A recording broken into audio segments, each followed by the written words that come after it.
ಈ 60 ವರ್ಷ ನನಗೆ ಸಂಗಾತಿಯಾಗಿ ಜೊತೆಯಾಗಿದ್ದ ಆ ನನ್ನ ಹೆಂಡತಿ ಹೋದ ಆ ಕ್ಷಣ ನನ್ನ ದೇಹದ ಒಂದು ಭಾಗವನ್ನೇ ಕಳೆದುಕೊಂಡ ಹಾಗನಿಸ್ತಿತ್ತು. ಅವಳು ಹೋದ ಮೇಲೆ ನನ್ನ ಮಕ್ಕಳು ನನ್ನ ಮನೆಯನ್ನ ಕಿತ್ಕೊಂಡ್ರು. ಈ ಮನೆಯಲ್ಲಿ ನನಗಂತ ಹೇಳಿ ಚಿಕ್ಕದಾದ ಮೂಲೆ ಒಂದನ್ನ ಬಿಟ್ರೆ ನನಗಂತ ಹೇಳಿ ಏನನ್ನು ಉಳಿಸ್ಲಿಲ್ಲ. ಆದ್ರೆ ಅಂದು ಆ ಆಸ್ತಿ ಪತ್ರ ನನ್ನ ಕೈಗೆ ಸಿಕ್ಕಾಗ ಅದರಲ್ಲಿ ಬರೆದಿರುವುದನ್ನ ನೋಡಿ ಒಂದು ಕ್ಷಣಕ್ಕೆ ನಾನೇ ಬೆಚ್ಚಿಬಿದ್ದೆ. ಇಷ್ಟು ವರ್ಷ ನನ್ನ ಮನೆಯನ್ನ ಸ್ವರ್ಗವನ್ನಾಗಿ ಮಾಡಿ ಎಷ್ಟೇ ಕಷ್ಟ ಬಂದ್ರೂ ಈ ಮನೆಯನ್ನ ಹೊಡೆಯೋದಕ್ಕೆ ಬಿಡದೆ ಪ್ರೀತಿಯಿಂದ ನಿಭಾಯಿಸ್ತಾ ಬರ್ತಿದ್ದ ನನ್ನ ಹೆಂಡತಿ ಸರೋಜಾ, ಆಕೆ ಹೋದ ಮೇಲೆ ಅದೇ ಮನೆ ಇವತ್ತು ನನಗೆ ನರಕದ ಹಾಗನಿಸ್ತಿತ್ತು. ನನ್ನ ಹೆಂಡತಿ ಸರೋಜಾ ಅವಳು ಹೋದ ಮೇಲೆ ನಾನು ಒಂಟಿಯಾಗಿ ಹೋದೆ. ಆ ಒಂಟಿತನ ಸದಾ ನನಗೆ ಕಾಡೋದಕ್ಕೆ ಶುರುವಾಯ್ತು. ದಿನ ನನ್ನ ಹೆಂಡತಿಯ ಫೋಟೋವನ್ನ ನೋಡಿ ದುಃಖವನ್ನ ಪಡ್ತಾ ಅವಳನ್ನ ನೆನೆದು ಕಣ್ಣೀರ್ ಹಾಕ್ತಿದ್ದೆ. ಒಬ್ಬ ತಂದೆಯಾಗಿ ಇಡೀ ಜೀವನ ಮಕ್ಕಳಿಗಾಗಿ ಮುಡಿಪಾಗಿಟ್ಟಿದ್ದ ನನ್ನ ಈ ವಯಸ್ಸಾದ ದಿನಗಳಲ್ಲಿ ನನ್ನ ಜೊತೆ ನಡೆದ ಈ ಘಟನೆ ಏನೆಂದ್ರೆ, ಅಂದು ಸೋಮವಾರ ಮುಂಜಾನೆಯ ಮುಸುಕಿನಲ್ಲಿ ಹಕ್ಕಿಗಳ ಚಿಲಿಪಿಲಿ ಸದ್ದು, ಸೂರ್ಯನ ಕಿರಣಗಳು ಕಿಟಕಿಯ ಒಳಗೆ ಬೀಳ್ತಿತ್ತು. ಆದರೆ ಇದರ ಮಧ್ಯೆ ಇಂತಹ ಒಂದು ಸನ್ನಿವೇಶ ನಾನು ನೋಡ್ತೀನಿ ಅಂತ ನಾನು ಕನಸಲ್ಲೂ ಅಂದುಕೊಂಡಿರ್ಲಿಲ್ಲ. ದಿನ ಬೆಳಗಾದ ತಕ್ಷಣ ನನಗಿಂತ ಮುಂಚೆನೇ ಎದ್ದೇಳುತ್ತಿದ್ದ ನನ್ನ ಹೆಂಡತಿ ಅಂದು ರಾತ್ರಿ ಮಲಗಿದ ಅವಳು ಬೆಳಗ್ಗೆ 8 ಗಂಟೆಯಾದ್ರೂ ತನ್ನ ಕಣ್ಣುಗಳನ್ನ ತೆರೆಯಲೇ ಇಲ್ಲ. ಇದನ್ನ ನೋಡಿದ ನಾನು, ಅರೆ ಸರೋಜಾ, ದಿನ ಬೆಳಗ್ಗೆ ಬೇಗ ಎದ್ದು ನನ್ನನ್ನ ಎದ್ದೇಳಿಸ್ತಿದ್ದೆ ನೀನು, ಇವತ್ತೇನು ಇಷ್ಟೊತ್ತು ಮಲಗಿದ್ಯಾ? ಸಮಯ ನೋಡು 8 ಗಂಟೆ ಆಗ್ತಾ ಬಂದಿದೆ, ಎದ್ದೇಳು ಎಂದು ಹೇಳಿ ನಾನು 2-3 ಸಲ ಕರೆದ್ರು ಅವಳಿಗೆ ಮಾತ್ರ ನನ್ನ ಸದ್ದು ಕೇಳಿಸಲೇ ಇಲ್ಲ. ಅಲ್ಲಿಗಾಗಲೇ ಅವಳು ಗಾಢವಾದ ನಿದ್ರೆಗೆ ಜಾರಿ ಹೋಗಿದ್ಲು.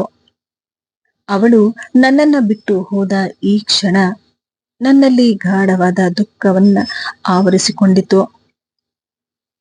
ವಿಷಯ ಗೊತ್ತಾದ ತಕ್ಷಣ ನನ್ನ 3 ಜನ ಗಂಡು ಮಕ್ಕಳು ಅಲ್ಲಿಗೆ ಬಂದ್ರು. ಆದ್ರೆ ತಾಯಿ ಹೋಗಿರುವ ನೋವು ಮಾತ್ರ ಅವರ ಮುಖದಲ್ಲಿ ಕಾಣಿಸ್ತಾ ಇರ್ಲಿಲ್ಲ. ವಿಷಯ ಗೊತ್ತಾದ ಮೇಲೆ ಒಬ್ಬೊಬ್ಬರಾಗಿ ಮನೆಗೆ ನೆಂಟರು ಕೂಡ ಬರೋದಕ್ಕೆ ಶುರು ಮಾಡ್ತಾರೆ. ಜೀವನ ಸಂಗಾತಿಯಾಗಿ ಇಷ್ಟು ವರ್ಷ ನನಗೆ ಜೊತೆಯಾಗಿ ನಿಂತಿದ್ದ ನನ್ನ ಹೆಂಡತಿಯನ್ನ ಕಳೆದುಕೊಂಡ ಆ ಕ್ಷಣ ಸಹಿಸೋದಕ್ಕೆ ಆಗುತ್ತಿರ್ಲಿಲ್ಲ. ಬಂದವರೆಲ್ಲ ನನಗೆ ಸಮಾಧಾನದ ಮಾತುಗಳನ್ನಾಡ್ತಿದ್ರು. ಆದ್ರೆ ನನ್ನ ಮನಸ್ಸಿನಲ್ಲಿ ಮಾತ್ರ ನನ್ನನ್ನ ಒಂಟಿಯಾಗಿ ಮಾಡಿ ಹೋದೆ ಅನ್ನೋ ಕೊರಗು ಕಾಡೋದಕ್ಕೆ ಶುರುವಾಯ್ತು. ಅವಳು ಹೋಗಿರುವ ದುಃಖನ ಹೇಳಿಕೊಳ್ಳೋದಕ್ಕಾಗದೆ ಮನಸ್ಸಿಗೆ ವಿಪರೀತ ನೋವಾಗ್ತಿತ್ತು. ಕೊನೆಗೂ ಸಂಜೆಯಾಗುತ್ತಿದ್ದ ಹಾಗೆ ಅವಳ ಕಾರ್ಯ ಮುಗಿತು. ಅವಳು ಹೋದ ಆ ಮನೆ ನನಗೆ ಕತ್ತಲೆಯ ಹಾಗೆ ಕಾಣ್ತಿತ್ತು. ಸದಾ ನನ್ನ ಜೊತೆ ಮಾತನಾಡ್ತಾ ಜೊತೆಯಾಗಿ ಇದ್ದ ನನ್ನ ಹೆಂಡತಿಯನ್ನು ಕಳೆದುಕೊಂಡ ನಾನು ಒಂಟಿಯಾಗಿ ಹೋಗಿದ್ದೆ. ಪದೇ ಪದೇ ಅವಳ ನೆನಪು ಬರ್ತಿತ್ತು. ಇದೇ ಯೋಚನೆಯಲ್ಲಿ ನಾನು ಸಮಾಧಾನ ಮಾಡಿಕೊಳ್ಳುತ್ತಾ, ಮನುಷ್ಯನಾಗಿ ಹುಟ್ಟಿದ ಮೇಲೆ ಸಾವು ಅನ್ನೋದು ಸತ್ಯ ಅನ್ನೋದು ಪದೇ ಪದೇ ಅರಿವಾಗ್ತಿತ್ತು. ನನ್ನ ಈ ಕಷ್ಟವನ್ನ ಯಾರ ಹತ್ರ ಹೇಳ್ಕೊಳ್ಬೇಕು? ನನ್ನ ಸಂಗಾತಿಯೇ ನನಗೆ ಜೊತೆ ಇಲ್ಲದೆ ಇದ್ದಾಗ ಆ ಒಂಟಿತನವನ್ನ ಹೇಗೆ ಕಳಿಬೇಕು ಅನ್ನೋದೇ ನನಗೆ ಚಿಂತೆಯಾಗಿ ಹೋಗಿತ್ತು. ಇದೇ ದುಃಖ ಹಾಗೂ ಯೋಚನೆಯಲ್ಲಿ ರಾತ್ರಿ ಕಳಿತು. ಇನ್ನ ಬೆಳಗಾದ ತಕ್ಷಣ ನನ್ನನ್ನು ಎದ್ದೋಳಿ, ಬೆಳಗಾಯ್ತು ಅನ್ನುತ್ತಿದ್ದ ಆ ಸದ್ದು ಮಾಯವಾಗಿತ್ತು. ಎಷ್ಟೇ ಜಗಳ ಮಾಡಿದ್ರು ಮತ್ತೆ ಊಟದ ಸಮಯಕ್ಕೆ ಅವಳು ನನ್ನನ್ನ ಊಟಕ್ಕೆ ಕರಿತಿದ್ಲು. ಆದ್ರೆ ಈಗ ಅಷ್ಟೊಂದು ಕಾಳಜಿಯಿಂದ ಊಟಕ್ಕೆ ಯಾರು ಕರೀತಾರೆ? ಕಾಲ ಅನ್ನೋದು ಪ್ರತಿಯೊಂದು ಗಾಯವನ್ನ ಮರೆಮಾಚುತ್ತೆ ಅನ್ನೋದನ್ನ ನಾನು ಕೇಳಿದ್ದೆ. ಆದ್ರೆ ಇಷ್ಟು ಬೇಗ ಇಂತಹ ಒಂದು ಸನ್ನಿವೇಶನ ನೋಡ್ತೀನಿ ಅಂತ ನಾನು ಅಂದ್ಕೊಂಡಿರ್ಲಿಲ್ಲ. ನನ್ನ ಹೆಂಡತಿ ಹೋದ 40 ದಿನಕ್ಕೆಲ್ಲ ನನ್ನ ದೊಡ್ಡ ಮಗ ತಿಂಡಿ ತಿನ್ನುತ್ತಾ ಕುಳಿತಿರುವಾಗ ನನ್ನ ಮಗನಿಗೆ ಒಂದು ಫೋನ್ ಕಾಲ್ ಬಂತು. ಸರ್, ನಾವು ಕಾಯ್ತಾ ಇದ್ದೇವೆ. ನನಗೂ ಆಫೀಸಿಗೆ ಟೈಮ್ ಆಗ್ತಿದೆ. ನೀವು ಬೇಗ ಬಂದ್ರೆ ಮುಂದೆ ಆಗಬೇಕಾಗಿರುವ ಕೆಲಸನ ಮುಗಿಸಬಹುದು ಎಂದಾಗ ಅವನು ಯಾರತ್ರ ಏನ್ ಮಾತಾಡ್ತಾ ಇದ್ದಾನೆ ಅನ್ನೋದು ನನಗರ್ಥ ಆಗ್ಲಿಲ್ಲ. ಅವನು ಫೋನ್ ಇಟ್ಟಿದ 15 ನಿಮಿಷಕ್ಕೆಲ್ಲ ಮನೆಯ ಮುಂದೆ ಒಂದು ಕಾರ್ ಬಂದು ನಿಂತಿತು. ಆ ಕಾರಿನಿಂದ ಕೆಲವು ಫೈಲ್ಗಳನ್ನ ಹಿಡಿದುಕೊಂಡು ಲಾಯರ್ ಬಂದಿದ್ದನ್ನ ನೋಡಿ ಒಂದು ಕ್ಷಣಕ್ಕೆ ನನಗೆ ಅಚ್ಚರಿಯಾಯಿತು. ಮನೆಯ ಒಳಗೆ ಬಂದ ಲಾಯರ್ ಸೋಫಾ ಮೇಲೆ ಕುಳಿತು ಒಂದು ಗ್ಲಾಸ್ ನೀರನ್ನ ಕುಡಿದ ಮೇಲೆ ನನ್ನ 3 ಮಕ್ಕಳು ಕೂಡ ಬಂದು ಸೋಫಾ ಮೇಲೆ ಕುಳಿತುಕೊಂಡಾಗ ಲಾಯರ್ ಸಾಹೇಬ್ರು ಕೆಲವು ಫೈಲ್ಗಳನ್ನ ತೆಗೆದು ಎಲ್ಲರ ಮುಂದೆ ಓದೋದಕ್ಕೆ ಶುರು ಮಾಡಿದ್ರು. ಸರೋಜಾ ಹೆಸರಿನಲ್ಲಿರುವ ಈ 3 ಮನೆಗಳನ್ನ, ಈ ದಂಪತಿಗಳಿರುವ ಈ 3 ಅಂತಸ್ತಿನ ಮನೆಯನ್ನ 3 ಜನ ಮಕ್ಕಳಿಗೆ ಹಂಚಲಾಗಿದೆ. ಇನ್ನು ತಂದೆಯನ್ನ ಮಕ್ಕಳು ಸಾಕೋದಾಗಿ ವಿಲ್ಲಾಗಿದೆ ಎಂದಾಗ ಒಂದು ಕ್ಷಣಕ್ಕೆ ನಿಂತಲ್ಲೇ ನಾನು ಕುಸಿದು ಬಿದ್ದ ಹಾಗಾಗೋದೆ. ಹೆಂಡತಿ ಮಕ್ಕಳು ಅಂತ ಹೇಳಿ ಅವರವರ ಜೀವನದಲ್ಲಿದ್ದ ನನ್ನ ಮಕ್ಕಳು ಭವಿಷ್ಯ ಇದಕ್ಕಾಗಿಯೇ ಕಾಯ್ತಿದ್ರೇನೋ ಅಂತ ಅನಿಸ್ತಿತ್ತು. ಇದರಿಂದಾಗಿ ಎಲ್ಲರ ಮುಖದಲ್ಲಿ ಒಂದು ರೀತಿ ಸಂತಸ ಕಾಣ್ತಿತ್ತು. ಆದರೆ ಆಸ್ತಿ ಅಂತಸ್ತಿನ ಮಧ್ಯೆ ಅವರಿಗೆ ತಂದೆ ತಾಯಿಯ ಬೆಲೆ, ತನ್ನ ತಾಯಿಯನ್ನು ಕಳೆದುಕೊಂಡ ಮೇಲೂ ನನ್ನ ಮಕ್ಕಳಿಗೆ ಇದರ ಬಗ್ಗೆ ಯಾವುದೇ ಅರಿವಿಲ್ಲದೆ ಪೇಪರ್ಸ್ಗಳಿಗೆ ಸೈನ್ ಹಾಕಿದ ಮೇಲೆ ಅವರವರ ಭಾಗವನ್ನ ಅವರು ತಗೊಂಡು ಹೊರಟೋದ್ರು. ನಾನು ನಿಂತಲ್ಲೇ ಮೌನವಾದ ಸ್ಥಿತಿಯಲ್ಲಿ ನಿಂತು ಬಿಟ್ಟೆ. ಇನ್ನು ನಾನಿದ್ದ ಮನೆಯಲ್ಲಿ ದೊಡ್ಡ ಮಗ ಇರೋದ್ರಿಂದ ದೊಡ್ಡ ಮಗನ ಹತ್ತಿರಾನೇ ಇದ್ದೆ. ಆದ್ರೆ ದಿನಗಳು ಕಳೀತಾ ಇದ್ದ ಹಾಗೆ ಆ ಮನೆ ಕೂಡ ನನಗೆ ಅಪರಿಚಿತ ಅನಿಸ್ತಿತ್ತು. ಇಷ್ಟು ದಿನದಿಂದ ದಿನ ಬೆಳಗಾದ್ರೆ ತಿಂಡಿ ಸಮಯಕ್ಕೆ ನನ್ನ ಹೆಂಡತಿ ತಿಂಡಿನ ಕೊಡ್ತಿದ್ಲು. ಆದ್ರೆ ಅವಳು ಹೋದ ಮೇಲೆ ಊಟ ತಿಂಡಿ ತಿನ್ನಿ ಅಂತ ಹೇಳೋರು ಕೂಡ ಇರ್ಲಿಲ್ಲ.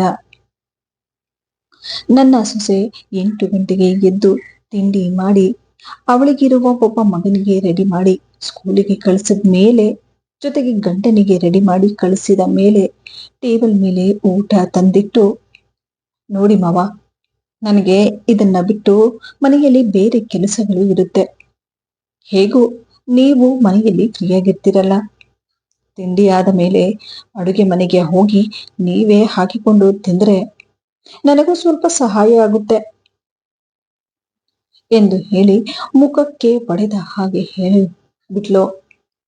ಮನಸ್ಸಿಲ್ಲದಿದ್ರು ಇಷ್ಟೆಲ್ಲ ಕೇಳಿ ನಾನೇ ಅಡುಗೆ ಮನೆಗೆ ಹೋಗಿ ತಿಂಡಿನ ಹಾಕಿಕೊಂಡು ತಿಂದು ನನ್ನ ಪಾಡಿಗೆ ನಾನು ಮೌನವಾಗ್ಬಿಡ್ತಿದ್ದೆ.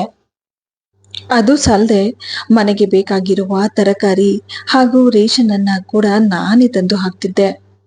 ಇನ್ನ ಮನೆಯಲ್ಲಿ ನನ್ನ ಕೈಯಲ್ಲಿ ಆದಷ್ಟು ಚಿಕ್ಕ ಪುಟ್ಟ ಕೆಲಸಗಳನ್ನ ಮಾಡ್ತಿದ್ದೆ.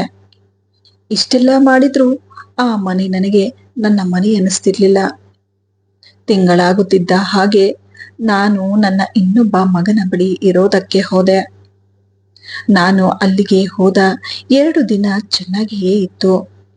ಆದರೆ 3ನೇ ದಿನಕ್ಕೆ ನನ್ನ ಮಗನ ಮನೆಯಲ್ಲಿ ಎಸಿ ಇರೋದ್ರಿಂದ ನನಗೆ ವಿಪರೀತ ಶೀತ ಶುರುವಾಯ್ತು. ಇದರಿಂದಾಗಿ ಚಳಿ ಜ್ವರ ಬಂತು. ನಾನು ನನ್ನ ಮಗನ ಬಳಿ ಬಂದು, ಯಾಕೋ ಗೊತ್ತಿಲ್ಲ ಕಣೋ, ಮನೇಲಿ ಎಸಿ ಇರೋದ್ರಿಂದ ನನಗೆ ಚಳಿ ಜ್ವರ ಜಾಸ್ತಿ ಆಗೋಗಿದೆ ಎಂದಾಗ ನನ್ನ ಮಗ, ಅಪ್ಪ, ನಿನಗೆ ಚಳಿ ಜ್ವರ ಬಂದಿದೆ ಅಂತ ಹೇಳಿ ನಾವು ಎಸಿನ ತೆಗೆಯೋದಕ್ಕಾಗುತ್ತಾ? ಅದು ಹಾಗಲ್ಲಪ್ಪ ಅಪ್ಪ, ನಮಗೆ ಎಸಿ ಅಡ್ಜಸ್ಟ್ ಆಗೋಗಿದೆ. ನಿನಗೆ ಎಸಿಯಿಂದ ಕಷ್ಟ ಆದ್ರೆ ನೀನು ಅಣ್ಣನ ಮನೆಗೆ ಹೊರಟೋಗು. ಇನ್ನ ನಾಳೆ ನಾನು ಕೂಡ ಮೀಟಿಂಗ್ ಇಂದಾಗಿ ಡೆಲ್ಲಿಗೆ ಹೋಗ್ತಾ ಇದ್ದೀನಿ. ಇನ್ನ ಸೌಮ್ಯ ಅವರ ಅಮ್ಮನ ಮನೆಗೆ ಹೋಗ್ತಿದ್ದಾಳೆ. ಇನ್ನ ನೀನೊಬ್ನೇ ಇಲ್ಲಿ ಹೇಗಿತ್ತೆ ಹೇಳು ಎಂದು ಮಗ ಹೇಳಿದ ಆ ಮಾತು ತಂದೆಯ ಮನಸ್ಸಿಗೆ ಬಾಣದ ರೀತಿ ಚುಚ್ಚುತ್ತಿತ್ತು. ಅಣ್ಣನಿಗೆ ಬೇಕಾದ್ರೆ ನಾನು ಫೋನ್ ಮಾಡಿ ಹೇಳ್ತೀನಿ ಎಂದ ತಕ್ಷಣ ತಂದೆ ಹೇಳ್ತಾರೆ, ಬೇಡಪ್ಪ, ಅಷ್ಟು ಕಷ್ಟ ನೀನ್ ಪಡ್ಬೇಡ. ನೋಡು, ಬಸ್ ಸ್ಟಾಪ್ ಕೂಡ ಇಲ್ಲೇ ಇರೋದು. ನಾನು ಬಸ್ಸಲ್ಲಿ ಹೊರಟು ಹೋಗ್ತೀನಿ. ಇನ್ನ ಅವನು ಕೂಡ ಕೆಲಸದಲ್ಲಿರ್ತಾನೆ. ಸರಿನಪ್ಪ, ನಿನಗೆ ಕೆಲಸಕ್ಕೆ ಟೈಮ್ ಆಗಬಹುದು, ನೀನು ಹೋಗು, ನಾನು ಹೊರಡ್ತೀನಿ ಎಂದು ಹೇಳಿ ದುಃಖದ ಮನಸ್ಸಿನಿಂದ ಮಗನ ಬಳಿ ಏನು ಹೇಳಕ್ಕಾಗದೆ ಅಲ್ಲಿಂದ ಸೀದಾ ಬಂದು. ಇನ್ನು ಅವರ ಚಿಕ್ಕ ಮಗ ಫಾರಿನ್ನಲ್ಲಿ ಸೆಟ್ಲ್ ಆಗಿರ್ತಾನೆ. ಹಾಗಾಗಿ ತಂದೆ ಅಲ್ಲಿಗೆ ಹೋಗಿ ಇರುವಷ್ಟು ಸೌಲಭ್ಯಗಳು ಇರೋದಿಲ್ಲ. ಹಾಗಾಗಿ ಎರಡನೇ ಮಗನ ಬಳಿಯಿಂದ ಸೀದಾ ಮತ್ತೆ ದೊಡ್ಡ ಮಗನ ಮನೆಗೆ ಬರ್ತಾರೆ. ಆದರೆ ಆ ಮನೆಯ ಬಾಗಿಲು ಹಾಕಿರುವುದನ್ನ ನೋಡಿ, ಅಯ್ಯೋ, ಬೀಗ ಹಾಕಿ ಎಲ್ಲಿಗೋ ಹೋಗಿರಬಹುದು, ಏನ್ ಮಾಡೋದು, ಇಷ್ಟೊಂದು ಸುಡು ಬಿಸಿಲಿನಲ್ಲಿ ಎಲ್ಲಿಗಂತ ಹೋಗೋದು ಎಂದು ಹೇಳಿ ಯೋಚನೆ ಮಾಡ್ತಾ ಅಲ್ಲಿ ಮನೆಯ ಹೊರಗಡೆ ಇರುವ ವರಾಂಡದಲ್ಲಿ ಕುಳಿತು ಬಿಡ್ತಾರೆ. ಇತ್ತ ಮಗ ಹಾಗೂ ಸೊಸೆ ಮಗನ ಕಂಪನಿಯಲ್ಲಿ ಪಾರ್ಟಿ ಇದೆ ಅಂತ ಹೇಳಿ ಇಬ್ಬರು ಹೋಗಿರ್ತಾರೆ. ಎಲ್ಲ ಮುಗಿಸಿಕೊಂಡು ಸಂಜೆಯಾದ ಮೇಲೆ ಮನೆಗೆ ಬರ್ತಾರೆ. ಇನ್ನು ಮನೆಯ ಹೊರಗಡೆ ತಂದೆ ಕುಳಿತಿರುವುದನ್ನು ನೋಡಿದ ಮಗ ಕೋಪದಿಂದ, ಇದೇನಪ್ಪ ಈ ರೀತಿ ಹೊರಗಡೆ ಕೂತಿದ್ಯಾ ಎಂದಾಗ ತಂದೆ ಹೇಳ್ತಾರೆ, ಅದು ಏನು ಇಲ್ಲಪ್ಪ, ಯಾಕೋ ಸ್ವಲ್ಪ ಹುಷಾರಿಲ್ಲ ಅನಿಸ್ತಿತ್ತು, ಅದಕ್ಕೆ ಬಂದ್ಬಿಟ್ಟೆ ಎಂದ ತಕ್ಷಣ ಕೋಪದಿಂದ ಮಗ ಸರಿ ಎಂದು ಹೇಳಿ ಮನೆಯ ಬೀಗವನ್ನ ತೆಗೆದು ತಂದೆ ಒಳಗೆ ಬಂದ ತಕ್ಷಣ, ಅಲ್ಲಪ್ಪ, ಅಲ್ಲಿಗೆ ಹೋಗಿ ಇನ್ನು 8 ದಿನಾನೂ ಆಗಿಲ್ಲ, ಅಷ್ಟು ಬೇಗ ಬಂದ್ಬಿಟ್ಟಿದೀಯಲ್ಲ. ಈ ರೀತಿ ಹೇಳದೆ ಮಾಡದೆ ಮನೆ ಹತ್ರ ಬಂದು ಹೊರಗಡೆ ಕುತ್ಕೊಂಡಿದ್ರೆ ನೋಡ್ದವ್ರು ಏನ್ ಅನ್ಕೊಳ್ಳೋದಿಲ್ಲ ಹೇಳು.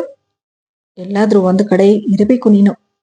ಅದನ್ನ ಬಿಟ್ಟು ಎಲ್ಲೂ ಅಡ್ಜಸ್ಟ್ ಮಾಡ್ಕೊಳ್ಳೋದಕ್ಕಾಗಲ್ಲ ಅಂತಂದ್ರೆ ಹೇಗೆ ಹೇಳು ಎಂದಾಗ ತಂದೆ ದುಃಖದ ಧ್ವನಿಯಲ್ಲಿ ಹೇಳ್ತಾರೆ, ಅದಲ್ಲಪ್ಪ, ನಿನ್ನ ತಮ್ಮ ಮೀಟಿಂಗ್ ಇದೆ, ನಾನು ಹೊರಗಡೆ ಹೋಗ್ತಾ ಇದ್ದೀನಿ, ಬರೋದಕ್ಕೆ ಸ್ವಲ್ಪ ಟೈಮ್ ಆಗುತ್ತೆ ಅಂತ ಹೇಳ್ದ, ಅದಕ್ಕೆ ನಾನು ಬಂದ್ಬಿಟ್ಟೆ ಎಂದಾಗ, ಅಪ್ಪ, ನೀನು ಒಂದು ಕೆಲಸ ಮಾಡು, ನಾವೆಲ್ಲ ಕೆಲಸದಲ್ಲಿರೋರು, ಒಬ್ಬರಿಗೊಬ್ಬ ಒಂದೊಂದು ರೀತಿ ಜವಾಬ್ದಾರಿಗಳಿವೆ, ಅದನ್ನೆಲ್ಲ ಬಿಟ್ಟು ನಿನ್ನ ಹಿಂದೆ ಇರೋದಕ್ಕಾಗುತ್ತಾ? ನೋಡಪ್ಪ, ನಾನು ಹೀಗೆ ಹೇಳ್ತೀನಿ ಅಂತ ತಪ್ಪು ತಿಳ್ಕೊಳ್ಬೇಡ. ನೋಡು, ಹೇಗೂ ಹಳ್ಳಿಯಲ್ಲಿ ಆ ಪಾಡು ಬಿದ್ದಿರೋ ಮನೆ ಇದೆ, ನಿನ್ನ ತಮ್ಮಂದಿರು ಕೂಡ ಅಲ್ಲೇ ಇದ್ದಾರೆ ಅಲ್ಲ, ಅಲ್ಲೇ ಹೋಗಿ ಇದ್ರೆ ನಿನಗೂ ಸ್ವಲ್ಪ ಮಟ್ಟಿಗೆ ಸಮಾಧಾನವಾಗುತ್ತೆ. ನಾವೆಲ್ಲ ಕೆಲಸದಲ್ಲಿ ಬ್ಯುಸಿಯಾಗಿರ್ತೀವಿ. ಇನ್ನ ನಿನ್ನ ದೊಡ್ಡ ಸೊಸೆಗಂತೂ ಅವನ ತಮ್ಮನ ಮದುವೆ ಬರ್ತಿದೆ, ಹೆಚ್ಚು ಅವಳು ಅಲ್ಲೇ ಇರ್ತಾಳೆ. ನಾನು ಕೆಲಸಕ್ಕೆ ಬೆಳಗ್ಗೆ ಹೋಗಿ ರಾತ್ರಿ ಬರ್ತೀನಿ ಅಂತ ಅದ್ರಲ್ಲಿ ನಿನ್ನನ್ನ ನೋಡಿಕೊಳ್ಳೋದು ಅಂತಂದ್ರೆ ಸ್ವಲ್ಪ ಕಷ್ಟ ಆಗುತ್ತೆ. ಒಬ್ಬಂಟಿ ನೀನು ಇಲ್ಲಿ ಹೇಗೆ ಇರೋದಕ್ಕೆ ಸಾಧ್ಯ ಹೇಳು ಎನ್ನುವುದೇ ತಡ ತನ್ನ ತಂದೆಯ ಹೃದಯ ಒಂದು ಕ್ಷಣಕ್ಕೆ ಒಡೆದು ಹೋದ ಹಾಗಾಗುತ್ತೆ. ತಮ್ಮ ಮಕ್ಕಳು ಮಾಡಿದ ಈ ಅವಮಾನಗಳನ್ನ ತಡೆಯಲಾಗದೆ, ಸರಿನಪ್ಪ, ನೀನು ಏನ್ ಹೇಳ್ತಾ ಇದೀಯ ಅನ್ನೋದು ನನಗೆ ಅರ್ಥ ಆಗ್ತಿದೆ, ನೀನು ಹೇಳ್ದಾಗೆ ಆಗ್ಲಿ ಎಂದು ಹೇಳಿ ಮಗನ ಮುಂದೆ ಅವರ ದುಃಖವನ್ನ ತೋರಿಸಿಕೊಳ್ಳಲಾಗದೆ ಮೌನದಿಂದ ಅಲ್ಲಿಂದ ಸೀದಾ ರೂಮಿಗೆ ಬಂದು ಇಷ್ಟು ದಿನದಿಂದ ಸಹಿಸಿಕೊಂಡು ಬಂದ ದುಃಖವನ್ನ ತಡೆಯಲಾಗದೆ ಹೆಂಡತಿಯ ಫೋಟೋ ಮುಂದೆ ನಿಂತು ಕಣ್ಣೀರು ಹಾಕುತ್ತಾ, ನೋಡ್ದ ಸರೋಜಾ, ನಿನ್ನ ಮಕ್ಕಳು ಹೆತ್ತ ತಂದೆಗೆ 3 ಹೊತ್ತು ಊಟ ಹಾಕೋದಕ್ಕಾಗೋದಿಲ್ಲ ಅಂತ ಹೇಗೆ ಹೇಳ್ತಿದ್ದಾರೆ ನೋಡು. ಇದನ್ನೆಲ್ಲ ನೋಡ್ಲಿ ಅಂತಾನೆ ನೀನು ನನ್ನನ್ನ ಒಬ್ಬಂಟಿ ಮಾಡಿ ಹೋಗಿದ್ದು. ಸದಾ ನನ್ನ ಮಕ್ಕಳು ನನ್ನ ಮಕ್ಕಳು ಅಂತಿದ್ದೆ. ಇವತ್ತು ಯಾವ ರೀತಿ ಹೆತ್ತ ತಂದೆನೆ ಮನೆ ಬಿಟ್ಟು ಹೋಗೋದಕ್ಕೆ ಹೇಳ್ತಿದ್ದಾರೆ ನೋಡು. ಅವರಿಗೋಸ್ಕರ ಇಷ್ಟೆಲ್ಲ ಕಷ್ಟಪಟ್ವಿ ನಾವು, ಆದ್ರೆ ನಾವು ಪಟ್ಟ ಕಷ್ಟ ನಮ್ಮ ಮಕ್ಕಳು ಪಡಬಾರದು, ಮುಂದೆ ಅವರು ಆರಾಮವಾಗಿರ್ಲಿ ಅಂತ ಹೇಳಿ ಈ ಮನೆಯನ್ನ ಅವರ ಹೆಸರಿಗೆ ಬರೆದ್ವಿ. ಆದರೆ ಅವರಿಗೆ ತಂದೆ ತಾಯಿಗಿಂತ ಆಸ್ತಿನೇ ಹೆಚ್ಚಾಗೋಯ್ತು. ಒಬ್ಬ ಮಗ, ನಮಗೆ ಕೆಲಸಗಳಿದೆ, ನಿನ್ನ ನೋಡ್ಕೊಳ್ಳೋದಕ್ಕೆ ಆಗೋಲ್ಲ ಅಂತ ಹೇಳ್ತಾನೆ. ಇನ್ನೊಬ್ಬ ಮಗ, ನಾನು ದುಡಿಯೋದಕ್ಕಂತ ಹೊರಗೆ ಹೋಗ್ತಿದ್ದೀನಿ, ಇಲ್ಲಿ ಇರಬೇಡ ಅಂತ ಹೇಳ್ತಾನೆ. ಇನ್ನೊಬ್ಬ ಮಗ ನೋಡಿದ್ರೆ ತಂದೆ ಸತ್ತಿದ್ದಾರೋ ಬದುಕಿದ್ದಾರೋ ಅಂತ ಹೇಳಿ ಒಂದು ಫೋನು ಕೂಡ ಮಾಡಿಲ್ಲ. ಒಬ್ಬೊಬ್ಬ ಮಗ ಒಂದೊಂದು ರೀತಿ ಮಾತಾಡ್ತಿದ್ದಾನೆ. ಇವರಿಗೋಸ್ಕರ ಇಷ್ಟೆಲ್ಲ ಕಷ್ಟಪಟ್ವಿ, ನಮ್ಮ ಇಡೀ ಜೀವನವೇ ಇವರಿಗೋಸ್ಕರ ಮುಡಿಪಾಗಿಟ್ಟಿದ್ವಿ. ಆದರೆ ಇವತ್ತು ನಾನಿರುವ ಪರಿಸ್ಥಿತಿಯಲ್ಲಿ ಈ 3 ಜನ ಮಕ್ಕಳು ಒಬ್ಬ ತಂದೆಯನ್ನು ಸಾಕೋಕೆ ಆಗ್ತಿಲ್ಲ ಅಂತ ಅಂದ ಮೇಲೆ ಇಂತಹ ಮಕ್ಕಳು ಇದ್ದು ಪ್ರಯೋಜನ ಏನು? ನಿನ್ನ ಜೊತೆ ನನಗೂ ಕರೆದುಕೊಂಡು ಹೋಗಬಾರ್ದಾ? ತುಂಬ ಕಷ್ಟ ಆಗ್ತಿದೆ ನನಗೆ. ಇಷ್ಟೆಲ್ಲ ಮಕ್ಕಳು ಹೇಳಿದ ಮೇಲೆ ಇವರ ಜೊತೆ ಇರೋದರಲ್ಲಿ ಏನೂ ಪ್ರಯೋಜನ ಇಲ್ಲ. ನಾನು ಕೂಡ ಹಳ್ಳಿಗೆ ಹೊರಟು ಬಿಡ್ತೀನಿ ಎಂದು ಹೇಳಿ ದುಃಖದ ಮಾತುಗಳಿಂದ ತಮ್ಮ ಕಣ್ಣೀರನ್ನು ಒರೆಸಿಕೊಂಡು ಕಬಾಡಿನಲ್ಲಿರುವ ಅವರ ಬಟ್ಟೆಗಳನ್ನು ಎತ್ತಿಕೊಳ್ಳುತ್ತಾ ಬ್ಯಾಗಿನಲ್ಲಿ ಇಡುವುದಕ್ಕೆ ಹೋದಾಗ ಆ ಕಬಾಡಿನಲ್ಲಿ ಸಡನ್ನಾಗಿ ಅವರಿಗೆ ಒಂದು ಬಾಕ್ಸ್ ಸಿಗುತ್ತೆ.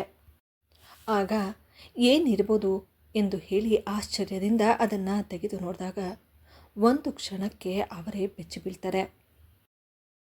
ಇನ್ನು ಆ ಬಾಕ್ಸ್ ತುಂಬ ಹೆಂಡತಿಯ ಒಡವೆಗಳನ್ನು ನೋಡಿ, ಅರೆ, ಈ ಒಡವೆಗಳು ಇಲ್ಲಿದೆಯಾ? ಇದನ್ನು ಎಲ್ಲಿ ನನ್ನ ಮಕ್ಕಳು ತಿಂದುಬಿಟ್ಟಿದ್ದಾರೋ ಅಂದ್ಕೊಂಡಿದ್ದೆ, ಆದರೆ ಇದನ್ನು ಮುಟ್ಟೇ ಇಲ್ಲ.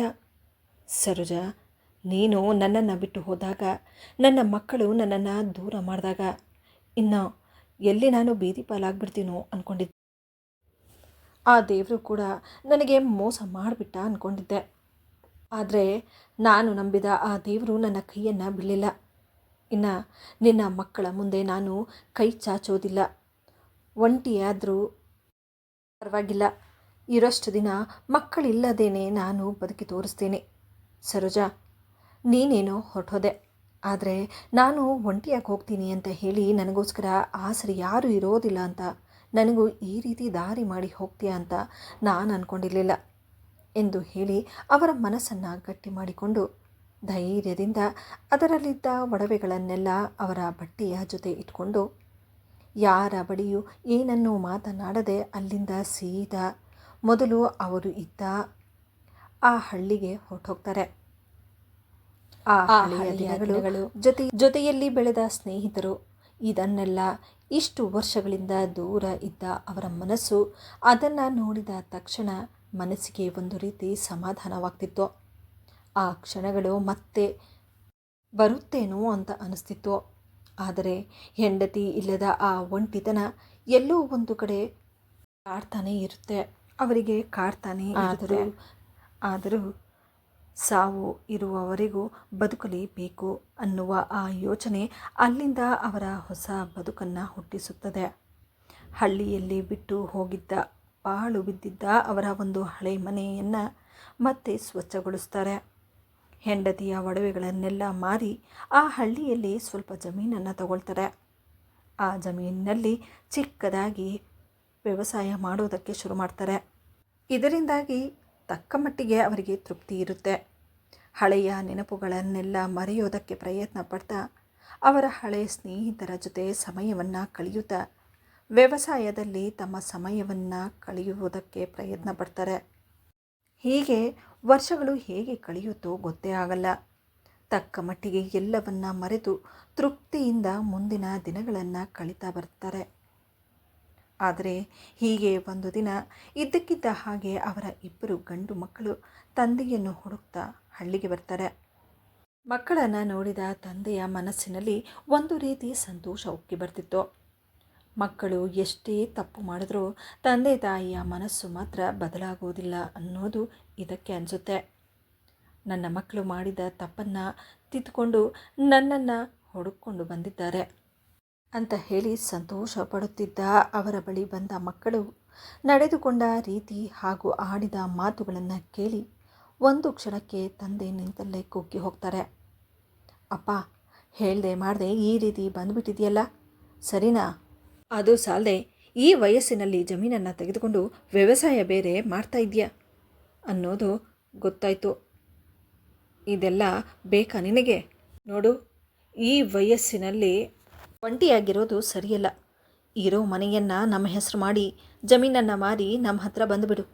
ಇರೋಷ್ಟು ದಿನ ಎಲ್ಲೋ ಒಂದು ಕಡೆ ಇದ್ದರೆ ಆಗಲ್ವಾ ಎಂದ ತಕ್ಷಣ ಇಷ್ಟು ದಿನದಿಂದ ಮಕ್ಕಳು ಮಾಡಿದ ತಪ್ಪನ್ನೆಲ್ಲ ಸಹಿಸಿಕೊಂಡು ಹೋಗುತ್ತಿದ್ದ ತಂದೆ ಕೊನೆಗೂ ಮೌನವನ್ನು ಮುರಿದು ಕೋಪದಿಂದ ಯಾರೋ ಯಾರೋ ನೀವೆಲ್ಲ ಇಲ್ಲಿವರೆಗೂ ಬರೋದಕ್ಕೆ ಎಷ್ಟು ಧೈರ್ಯ ನಿಮಗೆ? ನೀವು ನನ್ನ ಮಕ್ಕಳೇ ಅಲ್ಲ. ಹೆತ್ತ ತಂದೆ ತಾಯಿಯನ್ನೇ ಸಾಕೋದಕ್ಕಾಗದೆ ಬೀದಿ ಪಾಲು ಮಾಡಿದ ನೀವು ಹೇಗೆ ನನ್ನ ಮಕ್ಕಳಾಗೋದಕ್ಕೆ ಸಾಧ್ಯ? ಜೀವನ ಪೂರ್ತಿ ನಾವು ಸಂತೋಷವಾಗಿ ಇರೋದನ್ನು ಬಿಟ್ಟು ಮಕ್ಕಳು ಚೆನ್ನಾಗಿರಲಿ ಅಂತ ಹೇಳಿ ಮನೆ ಮಠ ಎಲ್ಲ ಮಾಡಿ ಕೊಟ್ಟರೆ ನೀವು ಮಾಡಿದ್ದಾದರೂ ಏನು? ನಾವಿಲ್ಲದೆ ಇದ್ದಿದ್ರೆ ನೀವು ಹೇಗೋ ಪ್ರಪಂಚನ ನೋಡ್ತಾ ಇದ್ರಿ. ಎಷ್ಟು ಜನ್ಮ ಹುಟ್ಟಿ ಬಂದರೂ ತಂದೆ ತಾಯಿ ಋಣವನ್ನು ತೀರಿಸೋದಕ್ಕಾಗೋಲ್ಲ. ಅಂತಹದರಲ್ಲಿ ವಯಸ್ಸಾದ ತಂದೆ ತಾಯಿಯನ್ನು ನೋಡಿಕೊಳ್ಳೋದಕ್ಕೆ ಆಗದೆ ಆಸ್ತಿನೇ ಹೆಚ್ಚು ಅಂತ ಹೇಳಿ ಇಷ್ಟು ಕೀಳಾಗಿ ತಂದೆ ತಾಯಿಯನ್ನು ನೋಡೋ ನೀವು ಇದ್ದು ಸತ್ತ ಹಾಗೇನೆ. ಯಾವ ಮುಖವನ್ನು ಇಟ್ಕೊಂಡು ಇಲ್ಲಿವರೆಗೂ ಬಂದಿದ್ದೀರಾ?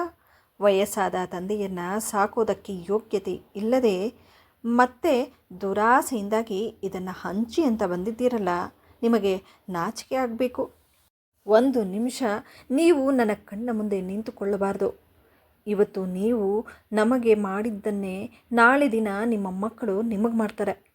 ಕರ್ಮ ಅನ್ನೋದು ಬಿಡೋದಿಲ್ಲ. ಮೊದಲು ಇಲ್ಲಿಂದ ಹೋಗಿ.